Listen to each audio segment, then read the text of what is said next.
Bienvenue sur Brazil, aujourd'hui on va parler du Joker. Le Joker est un des ennemis les plus emblématiques de Batman. Interprété brillamment par bien des acteurs, nous allons nous intéresser au Joker d'Heath Ledger dans le Dark Knight de Nolan. Cette performance qui en a marqué plus d'un n'a pas fini de nous surprendre. Voici 10 faits surprenants sur le Joker d'Heath Ledger. Petite parenthèse, cette vidéo est librement inspirée de la vidéo de What Culture que je vous encourage à aller voir si vous êtes anglophone. Si vous n'avez pas vu le film, je vous conseille de le voir avant de regarder la vidéo car elle contient de gros spoilers.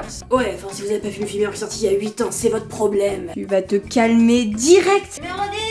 La scène du penthouse. Durant cette scène où le Joker débarque dans le penthouse de Bruce Wayne, Michael Caine aurait dû lui donner la réplique. Mais Caine n'avait pas encore rencontré Ledger à ce moment-là du tournage, et sa performance l'aurait tellement effrayé que Caine en aurait oublié sa ligne. L'acteur a même déclaré que le Joker d'Heath Ledger était meilleur que celui de Nicholson en tant que psychopathe. Et venant d'un acteur comme Caine, c'est quand même pas mal.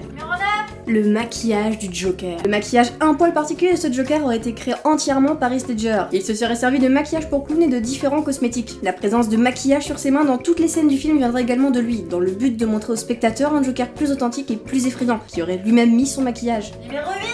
Il ne regarde jamais ses victimes, ou enfin presque. En effet, le Joker ne regarde quasiment jamais ses victimes, ou sauf quelques-unes, comme Gordon ici. Mais que ce soit le chauffeur de bus au début du film, Gamble, Rachel ou encore là-haut, il ne le regarde jamais. Ah oui, quitte à tuer quelqu'un, autant le faire en s'en battant les Bref, encore une fois, un détail qui fait tout le charme effrayant du Joker de Ledger. Numéro 7. Le journal du Joker.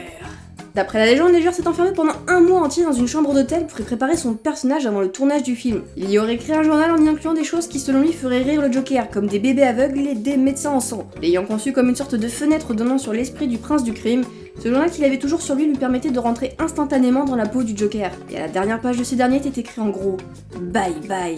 Oui, j'ai tenté de faire une voix mystérieuse et alors Numéro 6. L'interrogatoire. Durant cette scène, on voit Batman frapper le Joker plus d'une fois. On pourrait penser que cet interrogatoire musclé était faux et que Bale ne frappait pas vraiment Ledger. Eh bien c'est faux. En effet, Ledger aurait demandé à Bale de lui frapper aussi fort que Batman frapperait le Joker, afin de rendre la scène plus réaliste et lui permettre de mieux rentrer dans son rôle. Numéro 5.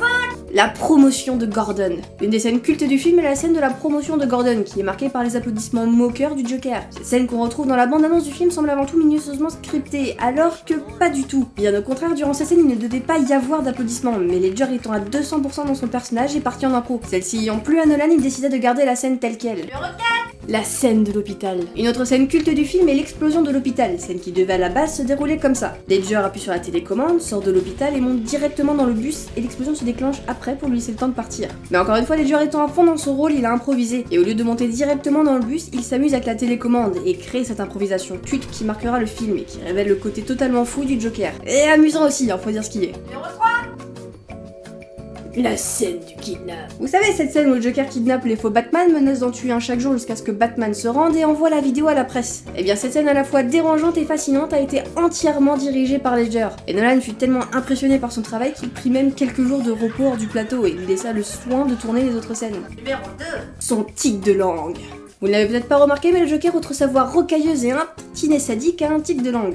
En effet, comme on peut le voir, il ne peut s'empêcher de se lécher les lèvres, petit tic qui donne un côté largement animal au Joker de Ledger. Certains pourront penser que ce tic était propre à l'acteur lui-même, mais Ledger admet que c'était un choix délibéré et nécessaire, notamment dû à la voix qu'il prenait qui lui asséchait la bouche. Numéro 1. La voix du Joker. Mais si, vous savez, cette voix grave et rocailleuse qui lui est propre. I believe whatever doesn't kill you simply makes you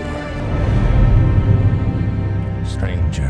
Enfin, la version originale tout du moins, car c'est beaucoup moins perséfié dans la version française. Vos baloches ont mis les voiles? Voix française qui d'ailleurs est celle de Stéphane Ronchowski, qui a doublé le rôle du prof Ercape dans Malcolm entre autres. Énorme carence affective? Vous faites encore pipi au lit? En perso, je trouve que ça enlève toute crédibilité à la VF, mais ce n'est que mon avis. Eh bien, pour faire cette voix si reconnaissable, dans la VO, Ledger s'est directement inspiré d'une interview du musicien Tom Waits pour créer la voix du Joker. I feel like I'm at my grandmother's. Et le moins que l'on puisse dire, c'est que la ressemblance est frappante et que cette voix donne elle aussi tout son cachet à l'interprétation de Ledger. Voilà pour ce premier top 10, j'espère qu'il vous a plu. N'hésitez pas à mettre dans les commentaires des sujets que vous aimeriez voir dans un prochain top. Sur ce, bye bye.